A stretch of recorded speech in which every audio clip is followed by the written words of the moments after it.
लोकसभा चुनाव देश का सबसे बड़ा पर्व माना जाता है।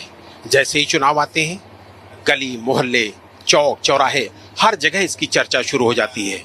आज हम शताब्दी ट्रेन के जरिए गाजियाबाद से कानपुर के बीच यात्रा कर रहे हैं। इस दौरान हम देश की जनता के साथ तो बातचीत करेंगे ही, लेकिन हम जिस कोच में सफर कर रहे हैं उस कोच में देश की जनता के साथ साथ राजनीति के कई बड़े चेहरे भी मौजूद हैं। और उनमें से ही एक ऐसा चेहरा है जिनका नाम है रमेश अवस्थी। ये रमेश अवस्थी वो हैं जिनको कानपुर नगर से बीजेपी ने अपना प्रत्याशी बनाया है। सबसे पहले तो मैं कोशिश करूंगा इनसे ही बातचीत करने की और उसके बाद देश की जनता से भी बातचीत करूंगा। रमेश जी, आपको प्रधानमंत्री जी ने कानपुर नगर से टिकट दिया है, आप पर भरोसा जताया है, क्या लगता है बड़े बड़े धुरंधरों को आपने मात दी है? देखिए, ऐसा है कि सबसे पहले तो मैं माननीय यशस्वी प्रधानमंत्री नरेंद्र मोदी जी का, माननीय श्री गृह मंत्री अमित शाह जी का, माननीय राष्ट्रीय अध्यक्ष हमारे जेपी नड्डा जी का, माननीय राष्ट्रीय संगठन मंत्री बी एल संतोष जी का,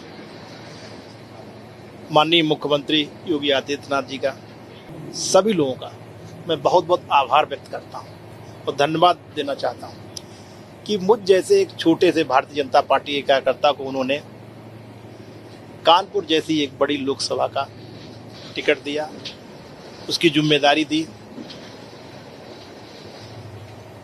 मैं आप सबको भरोसा दिलाना चाहता हूं कि उन्होंने जो भी जिम्मेदारी मुझे दी उसको मैं पूरा करूंगा। आपके बारे में बताया जाता है कि आपका बड़ा संघर्षों भरा जीवन रहा। आप किसान परिवार से निकल कर आए, फिर लेखपाल की नौकरी की, फिर उसके बाद स्टूडेंट पॉलिटिक्स में आए, उसके बाद फिर पत्रकारिता में आए, फिर उसके बाद राजनीति में आए। ये जो सफ़र है वो हम चाहते हैं कि देश की जनता भी जाने कि आपका क्या सफ़र है। मैं यही कहना चाहूँगा कि ये भारतीय जनता पार्टी में संभव है, ये और किसी पार्टी में संभव नहीं है। जो कानपुर की इतनी बड़ी लोकसभा का टिकट एक छोटे से कार्यकर्ता को दे दिया। मैं प्रदेश कार्य समिति में हूँ, कानपुर से हूँ। मैं एक साधारण परिवार, किसान परिवार में मेरा जन्म हुआ। हम लोग भी जब बचपन में थे तो खेती और किसानी में व्यस्त रहते थे बचपन में। वहाँ से जीवन आरंभ हुआ। पढ़ाई लिखाई गांव की स्कूलों में की। घर परिवार की इतनी आर्थिक स्थिति नहीं थी कि हम लोग शहर में पढ़ने जाते। उसके बाद स्कूली शिक्षा करने के बाद, गांव से इंटरमीडिएट करने के बाद, शुरुआती दौर में थोड़ा राजनीति में भी बचपन से थोड़ा लगाव रहता था, लेकिन साथ साथ पढ़ाई भी करते थे, तो इसलिए वो चीज़ें छुप जाती थी। भाई साहब बड़े सख्त थे, तो वहाँ स्कूल में पढ़ाई हम लोग करने लगे। तो चूँकि उसमें जो ग्रेजुएशन होता था वो 2 साल का होता था, तो भारतीय महाविद्यालय में हमने ग्रेजुएशन किया। और वो एक ऐसा स्कूल था जो संघ परिवार की मानसिकता का था। तो संस्कार भी चूँकि बचपन से संघ थे, क्योंकि भाई साहब 1967 में भारतीय जनसंघ से चुनाव लड़े थे। संघ के कार्यकर्ता थे वो, जनसंघ के में पूरी तरीके से सक्रिय रहते थे।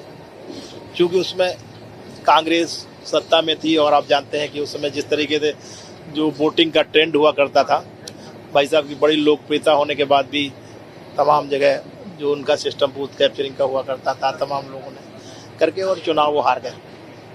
उसके बाद मैं कानपुर चला आया 1986 में। कानपुर आने के बाद एसडी कॉलेज कानपुर में मैंने 3 साल पढ़ाई की, वकालत की।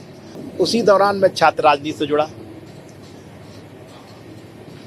जैसे एडमिशन के दौरान जो छात्रों का या जो एक नेचर होता है, लोग छात्र राजनीति करते हैं, फिर क्षेत्रवाद होता है, पंडितवाद होता है, ये तमाम एक होता है। तो फिर क्षेत्रवाद हुआ कि भाई कॉलेज का प्रेसिडेंट इस बार हमारे क्षेत्र का होगा, फर्रुखाबाद जिले का होगा। तो चूँकि राजनीतिक जो आपकी इच्छा होती है ना, शुरुआत बचपन की आप राजनीति तो दिखती रहे, शुरुआत से राजनीति में रहते थे। लेकिन जो मैंने बताया नहीं कि जब आप राजनीति करते हैं, बचपन में शैतानी करते हैं, लेकिन आप पढ़ते अच्छे हैं, आपके नंबर अच्छे आते हैं, तो वो सब चीज़ें छुप जाती हैं। तो फिर राजनीतिक जो कीड़े हम लोग बोलते हैं ना, राजनीतिक कीड़े वो जो थे ही। तो हम लोगों ने क्षेत्रवाद के नाम पे एक संजीव मिश्रा हमारे फरुखाबाद के थे, उनको चुनाव लड़ाया विद प्रेसिडेंट का, और चुनाव लड़ा के उनको ऐतिहासिक वोटों से हम लोग जीत कर दिए। उस समय फिर मेरा नाम चर्चा में आ गया था कि रमेश अवस्थी कोई है जो छात्र अच्छे राजनेता हैं, और उन्होंने ये चुनाव जितवा दिया।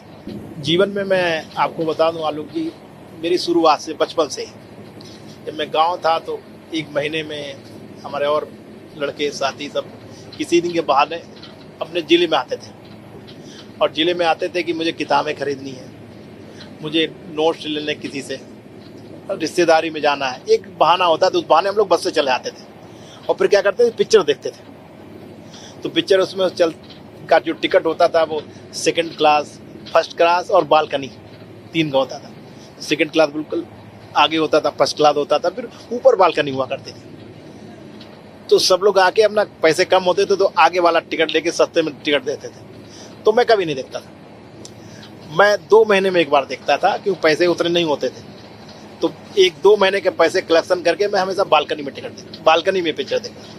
मैंने कहा अगर फिल्म देखेंगे तो बालकनी में देखेंगे, वरना नहीं देखते थे। तो वो लोग देखते थे, हम लोग चले आते थे। वही एक चीज़ रही। तो मैंने कहा कि नहीं, मैं चुनाव लड़ूंगा तो प्रेसिडेंट लड़ूंगा, मैं वाइस प्रेसिडेंट लड़ूंगा, और छात्र राजनीति में पूरा इन्वॉल्व। तो उन लोगों ने कहा क्यों ना आप यहाँ आ जाएं फरुखाबाद। अब आप कानपुर में प्रेसिडेंट नहीं बन पाएंगे, वहाँ दूसरा व्यक्ति दावेदार है, तो आप यहाँ क्यों नहीं आते। तो मैंने कहा ये तो कॉलेज इतना बड़ा 10,000 से ज़्यादा लड़के पढ़ रहे हैं यहाँ, और मैं नया, मुझे कौन यहाँ प्रेसिडेंट क्यों वोट देगा। तो उन्होंने कहा आप लड़िए, तो मैं जानता हूँ आपकी क्षमता, मैं जानता हूँ आपका व्यवहारिक पक्ष, आप यहाँ 1-15 दिन के अंदर सब कुछ ठीक कर लेंगे, आप लड़िए। और वहाँ भी ग्रुप, जो मैंने कहा कि सिंडिकेट जो बनता है, ग्रुप बनता है, वहाँ भी ग्रुप पॉलिटिक्स, तो उस ग्रुप ने मुझे प्रेसिडेंट का दावेदार बना दिया। तो मुझे लगता है कि जितने भी वहाँ प्रेसिडेंट चुनाव लड़े थे या लड़ने की इच्छा व्यक्त कर रहे थे, दावेदार थे, इससे पहले भी हुए थे, मैं सबसे कम उम्र का प्रेसिडेंट का दावेदार वहाँ बना। तो जैसे दावेदार मैं बना, तो वहाँ के जो लोग थे, जो मठाधीश थे, दूसरे जो हमारे पक्ष था उसके तरफ, वो बड़े गुंडे टाइप के, बड़े मठाधीश, पॉलिटिकल बैकग्राउंड, उसमें मुलायम सिंह की सरकार हुआ करती थी, जनता दल होता है, उन लोग उस तरीके से पूरा उनका रुतबा और ये पूरा, और हम लोग एक साधारण परिवार के व्यक्ति। लेकिन फिर भी ग्रुप ने तय किया कि मैं प्रेसिडेंट का चुनाव लड़ूं, क्योंकि 2 बार लगातार हमारा जो ग्रुप था वहाँ पे वो चुनाव हार चुका था। तीसरा नंबर था कि इससे पहले वहाँ कॉलेज में आग लगा दी गई थी, चुनाव नहीं हो रहे थे। तो हम लोगों ने फिर वहाँ जाके जब सक्रियता बढ़ाई तो अनशन किया, धरना किया, उसमें मैं भी इन्वॉल्व रहा, तो चुनाव संपन्न हो गए। तो मुझे नहीं था कि मैं इसमें कर रहा तो मुझे दावेदार बना दिया जाएगा। चुनाव डिक्लेयर हुआ, चुनाव डिक्लेयर होने के बाद मुझे प्रत्याशी बनाया गया। प्रत्याशी बनाने के बाद ये हुआ कि छात्र संघ का उद्घाटन जो कार्यक्रम था, एक ऐसा कार्यक्रम जिसमें मुलायम सिंह जी को आना था, हम लोगों ने विरोध कर दिया कि पहले चुनाव होगा उसके बाद वो आएंगे। तो आप 15 दिन लगातार धरना चला, जिसमें मैं बैठा, और अंत में प्रशासन को झुकना पड़ा और उनका प्रोग्राम कैंसिल हुआ मुख्यमंत्री जी का, और चुनाव हुआ। ये समझौता हुआ कि चुनाव हो जाएगा लेकिन रिजल्ट नहीं आएगा, रिजल्ट बाद में आएगा। जब इस कॉलेज के जो कैंपस में जो पुराना छात्र संघ अध्यक्ष है उसका एक रूम था, उसको उद्घाटन कर दिया जाएगा, तब डिक्लेयर लिख रहा है। तो खैर ये बात जायज़ थी, तो चुनाव हुआ। ये 90 की बात है, और बहुत ऐतिहासिक चुनाव था, क्योंकि एक वर्चस्व की लड़ाई जो होती है ना, कि हाँ भाई ये ग्रुप बड़ा है कि वो ग्रुप बड़ा है, वो एक वर्चस्व की लड़ाई थी बड़ी। क्योंकि इधर का जो हमारा पक्ष समझता था कि ये तीसरा हमारा चुनाव, अगर इस बार भी हम हार गए तो हम फिर कॉलेज की राजनीति में ही कर पाएंगे। राजनीति का पहला कदम, ये राजनीति का पहला कदम था, और ये माना जा रहा था कि अगर ये चुनाव हरा तो पूरा हमारा जो ग्रुप था वो एक, जिसको आप ये कह सकते हैं सवर्ण राजनीति की संख्या दे सकते हैं जो होता है। लेकिन ऐसा नहीं था कि जब मैं चुनाव लड़ा तो मेरे चुनाव में तो खैर जो बैकवर्ड पॉलिटिक्स के लोग भी थे, जो दूसरे पक्ष के लोग थे, उन्होंने पूरा सहयोग दिया। तो मैं कभी इस राजनीति के जातीय राजकारण में पड़ा नहीं। शुरुआत से मेरी आते थे, मेरे दोस्ताना संबंध शब्द हुआ कर, लेकिन एक जो ग्रुप पॉलिटिक्स होती है, उसके लिए मैं बता रहा हूँ। तो क्योंकि चुनाव ऐसा होता था कि उस चुनाव का असर पूरी जिले की राजनीति में पड़ता था, कि वो एक मिनी विधायक का चुनाव होता था, यानी कि प्रेसिडेंट जिसका है वो पूरे जिले की राजनीति को प्रभावित करेगा। अगर वो विधायक है तो विधायक के बाद अगर प्रेसिडेंट किसी कॉलेज का है तो पैरेलल बॉडी थी, एक बनी हुई थी पूरा। उसमें जब मेरा नामांकन मेरा डिक्लेयर हुआ तो फिर दूसरे पक्ष ने कहा अरे तो नए हैं, अभी एसडी कॉलेज में पढ़ रहे हैं, एसडी कॉलेज में पढ़ने के बाद अब यहाँ आ गए और चुनाव लड़ रहे हैं, इनको तो हम तुरंत हरा देंगे। हमारे ग्रुप में भी कुछ लोगों का मत था कि नहीं, नया कैंडिडेट लड़ा दिया, ये कैसे जीतेगा, वो इतने महारथी हैं, इतने दमदार लोग हैं, पॉलिटिकल रूप से एक अच्छा कैंडिडेट हम लोगों को लड़ाना चाहिए था। तो खैर, लेकिन एक जो मत था, उन्होंने कहा नहीं, अगर कोई चुनाव जीतेगा तो रमेश अवस्थी जीतेगा। तो चुनाव लड़ा और मैं आलोक जी आपको बताऊं कि ऐतिहासिक वोटों से चुनाव जीता। शायद इतने वोटों से उस समय तक कोई चुनाव नहीं जीता था। छात्र संघ की राजनीति में आप पर नए होने का आरोप लगा और आपने उस चुनाव को जीत कर दिखा दिया कि आप नए नहीं हैं। ऐसा ही आरोप कानपुर में विपक्षी दल भी आपके ऊपर लगाते हैं कि आप कानपुर के लिए नए हैं। देखिए, ऐसा विपक्षी दलों के पास कोई मुद्दा नहीं है। मैं कहता हूँ विपक्षी दलों को मैं सुझाव देना चाहता हूँ कि कोई मुद्दा अच्छा ढूंढ के लाइए। ये भी एक सवाल बनता है कि आपने पत्रकारिता के एक तरीके से शिखर को छुआ, अब राजनीति के भी शिखर को छूने जा रहे हैं। दोनों को अगर दोनों का तालमेल देखें तो ये कैसे संभव है? क्योंकि मुझे लगता है कि दोनों में आपने जो एक टॉप होता है उसको हासिल किया। देखिए, ऐसा ये बात बिल्कुल सही कि मैं फरुखाबाद जिले में आज अखबार से मैंने जिला संवाददाता के रूप में अपना सफर चालू किया था। लगभग 1 साल में आज अखबार में रहा, उसके बाद वो राष्ट्रीय सहारा अखबार आया, उसमें मैं जिला संवाददाता रहा। जब फिर मैं ब्यूरो चीफ बना, उसके बाद मैं आगरा में रहा, उसके बाद कानपुर में जीएम बना 2010 में। फिर मैं लगभग 4 साल कानपुर में जीएम रहा पूरा। तो कानपुर से मेरा रिश्ता कंटिन्यू रहा। जब मैं वहाँ जीएम बना तो मैंने यहाँ पर स्थायी निवास बनाया, जो कि है। हमारे बच्चे कानपुर स्कूलों में पढ़े, हमारे बच्चों के पासपोर्ट सब कानपुर में बने। आज मेरा आधार कार्ड हो चाहे वोटर कार्ड सब कानपुर का है। कि ना तो मैं नया हूँ ना मैं बाहरी हूँ। आपको अभी तक जो आम पार्टी, मैंगो पार्टी और होली मिलन होता था उसमें से सभी दलों के लोग आपके साथ जुड़ते थे और अब तो आपके ऊपर बीजेपी का टैग लग गया, बीजेपी के आप सांसद हो जाएंगे, तो अब उसके बाद भी सारे लोग रहेंगे मौजूद? बिल्कुल रहेंगे। देखिए, मैंने राजनीति में व्यक्तिगत जीवन में ये महसूस भी किया और उसको इम्प्लीमेंट किया कि राजनीति अलग है, व्यक्तिगत संबंध अलग है। इस बार अगर मुकाबले की बात करें, चूंकि सपा और कांग्रेस और आम आदमी पार्टी सब मिलकर जो इंडी गठबंधन बना है, क्या लगता है कि वो चुनौती दे पाएगा? देखिए, अब ये देखिए, जनता को ठगने के लिए ठगबंधन है, ये जनता सब जानती है। जनता ने समझ लिया ये ठगबंधन हमको ठगने के लिए आया। अब विकास जो करेगा उस पे वोट देंगे, माननीय प्रधानमंत्री जी की नीतियों पे वोट दिया जाएगा। तो मैं ही कह रहा था आखिर में ये लोग, इनके पास मुद्दा नहीं रहा तो आप कह रहे हैं कि भारी। अरे भाई, मैं यहाँ 20 साल से कंटिन्यू रह रहा हूँ, 86 से राजनीति कर रहा हूँ। कानपुर हमारी कर्म भूमि है। आज मैं जब दिल्ली में पत्रकारिता करता था तो लोग मुझे कनपुरिया पत्रकार बुला के बोलते थे। तो मुझे गर्व है कि मैं कनपुरिया हूँ। जब कनपुरिया कोई बुलाता है तो मुझे गर्व होता है। मेरा जनता के बीच में एक परसेप्शन है कि चुनाव मोदी जी और योगी जी ही लड़ते हैं, प्रत्याशी का चेहरा मायने नहीं रखता। बिल्कुल ठीक है, हम बिल्कुल सहमत हैं। मैंने कहा कि चुनाव माननीय प्रधानमंत्री की नीतियों पे, माननीय प्रधानमंत्री ने जो आम जनता के लिए किया, मैं कितनी आपको नीतियाँ बनाए। आज जो लोग बात करते हैं, जाति धर्म की बात करते हैं, उनकी किसी योजना में जाति और धर्म कहीं बटा हुआ है? हर जाति और धर्म के लोग लाभ कमा रहे हैं। आज वो लोग फोन करके कर रहे हैं। आज आप देखिए, आपको ऐतिहासिक, मैं आज आप रिकॉर्ड कर लीजिएगा, आज प्रधानमंत्री जी की नीतियों की वजह से कानपुर में अभी तक के इतिहास में सबसे बड़ी जीत होगी। वो मेरी जीत नहीं, वो माननीय प्रधानमंत्री की नीतियों की जीत होगी, कमल फूल की जीत होगी। मैं तो एक प्रतिनिधि के रूप में एक दूत बनकर आया हूँ। रमेश जी, आपके जीवन के कुछ अनछुए पहलू रह गए हैं, उन पर हम दोबारा आएंगे, लेकिन कुछ हम यहाँ पर जो मौजूद लोग हैं उनसे भी बातचीत कर लेते हैं। और सबसे पहले आपसे ही बातचीत करता हूँ मैं। मोदी जी के पिछले 10 साल का कार्यकाल आप अपनी नजरों से अगर देखते हैं तो क्या कहेंगे?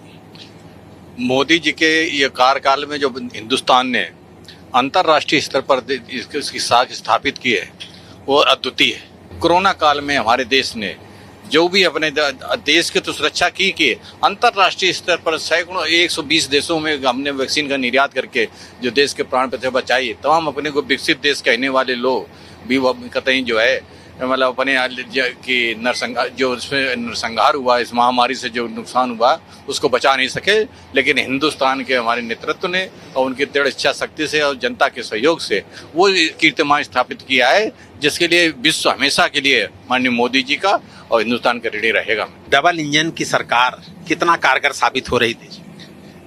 देखिए, आज हम लोग रणबेरी बच चुकी है 2024 के इलेक्शन के तय जीत पर खड़े हैं। निश्चित रूप से विगत 10 वर्षों का अगर कार्य देखा जाए तो मैं ये कह सकता हूं कि हिंदुस्तान को अद्भुत हिंदुस्तान बनाने में और विकसित हिंदुस्तान बनाने में जो पहली बार हिंदुस्तान ने जो कदम बढ़ाया है, ये बहुत ही सराहनीय है।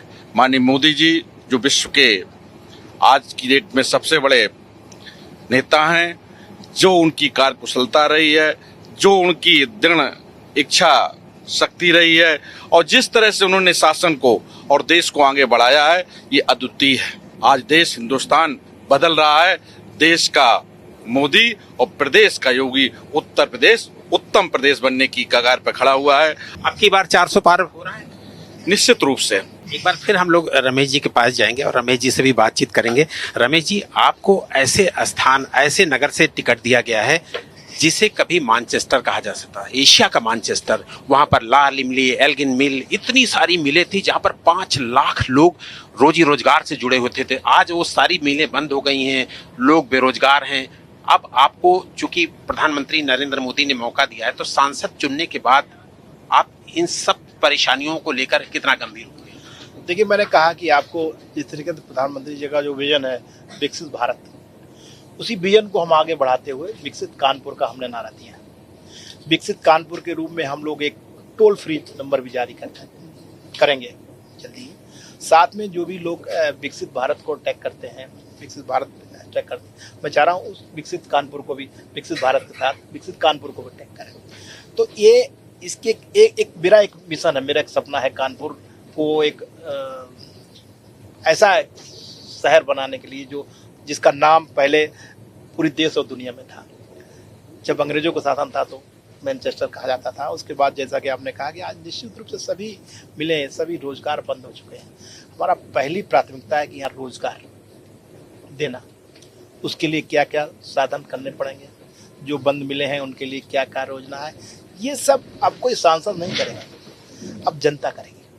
जनता से राय लेंगे, हम उस जनता की राय को माननीय प्रधानमंत्री जी तक पहुंचाएंगे। और मुझे पूरा भरोसा है कि प्रधानमंत्री जी उस कानपुर के पुराने वैभव और पुराने स्वरूप को वापस लाने के लिए, दिलवाने के लिए कानपुर की जनता जो कहेगी उसको जरूर पूरा करेंगे।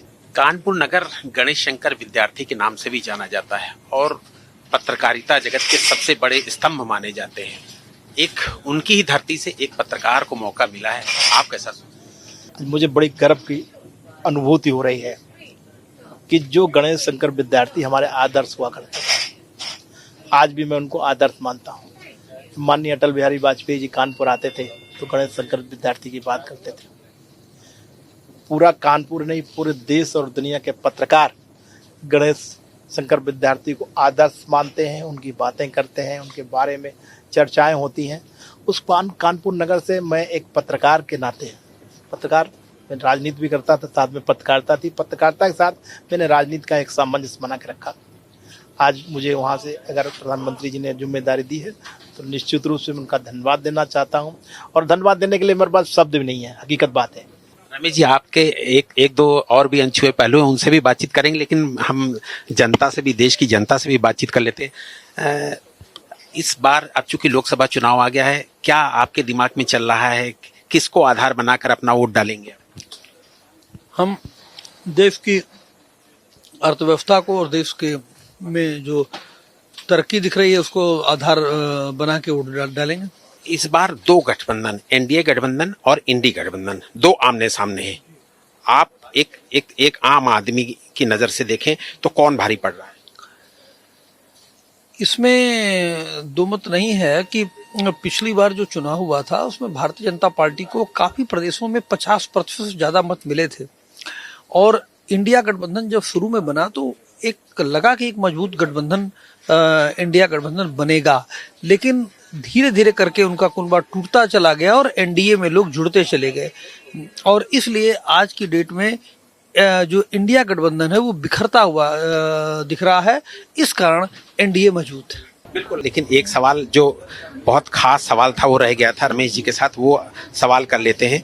रमेश जी, संक्षिप्त में आपके जीवन का एक अनछुआ पहलू जो हम लोग चर्चा करते करते कहीं भटक गए थे, जो लेखपाल से लेकर आज कानपुर नगर के होने वाले सांसद के रूप में रहा, वो संक्षिप्त में हम लोग जानना चाहिए। देखिए, ऐसा है कि बचपन में मैंने कहा कि जब आप परिवार में रहते हैं और विशेषकर गांव या छोटे परिवारों में जो स्थिति होती है, आर्थिक स्थिति को देखते हो कि आपका परिवार का मुखिया चाहे पिता हो या चाचा हो या ताऊ हो, उसकी सबसे पहले प्राथमिकता होती है कि आप बच्चे की शादी कैसे हो जाए और शादी के बाद उसका फिर रोजगार कैसे हो, चाहे वो दुकान खोले चाहे नौकरी मिले, और अगर नौकरी मिल जाती है सरकारी तो उससे तो बढ़िया कोई काम नहीं होता। तो ये मेरा सौभाग्य था कि जब मैंने हाई स्कूल किया तो मेरा बहुत अच्छा मार्किंग आया और टॉप में रहा जिले में, और थोड़े नंबर आते तो प्रदेश में आता। तो पहली बार ऐसा हुआ कि प्रदेश में लेखपाली की वैकेंसी निकली, 150 से अधिक वैकेंसी निकली काफ़ी दिनों बाद, काफ़ी सालों बाद। तो मेरे पिताजी भी चकबंदी में लेखपाल थे, छोटी सी नौकरी थी उनके पास और वो बाहर थे, पोस्टिंग उनकी बाहर हो गई थी गोंडा जिले में।